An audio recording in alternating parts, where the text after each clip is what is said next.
आज की इस वीडियो में आप सब देखेंगे आज भोजपुरी इंडस्ट्री में बहुत बड़ी फिल्म रिलीज़ होने वाली है, जिस फिल्म का नाम है मेरा भारत महान, जिसमें पवन सिंह, रवि किशन के साथ कई कलाकार देखने को मिलने वाले हैं।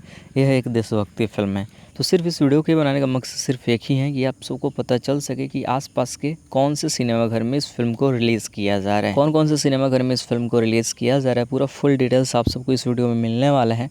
उससे पहले वीडियो को लाइक नहीं किया तो कर लीजिए, चैनल को सब्सक्राइब कीजिए, वीडियो के नीचे लाल कलर में सब्सक्राइब का बटन दिख रहा होगा। तो सबसे पहले पटना का बात करते हैं तो पटना के वीना हॉल में इस सिनेमा को रिलीज़ किया जा रहा है। शारदा अरवल, डायना दानापुर, संगीत मोतिहारी, पंकज छपरा, दीपन घोड़ा सहन, चित्रवानी बेगूसराय, सपना आरा का Gaurav, Kisan Bihar Sharif, Paradise Gaya, Delight Dehri, Roopmahal Chakia, the cinema Kalyanpur, Sona Raxaul, Chandra Bairgania, रे Dhanbad, Rajmandir Rajdhanwar, Ayaan Sahebganj, Savita Barh, Ambe Barauni, Pitambar Bettiah, Sahil Darbhanga, Prashant Saharsa, Jyoti Forbesganj, Meera Araria, Chandra Sugauli, Chandrajeet Gogri, Metro Kishanganj, Rajmandir Ramgarhwa, Shekhar Siwan, Shankar Sitamarhi. RVF entertainment release. तो बस इतना सिनेमाघर में आज इस सिनेमा को रिलीज किया जा रहा है, जो कि पूरा फुल लिस्ट आप सबके सामने था। सिनेमाघर के नाम के साथ कहाँ पे रिलीज किया जा रहा है वे जगह। तो बस आज की इस वीडियो में इतना ही। तो अगर आपके शहर या आसपास में इस सिनेमा को रिलीज किया जा रहा है तो जाइए एंजॉय कीजिए। बहुत बेहतरीन फिल्म बनी है। और कमेंट सेक्शन में अपने शहर के आसपास के सिनेमाघरों का नाम जरूर लिखिए। मिलते हैं एक और नई वीडियो के साथ।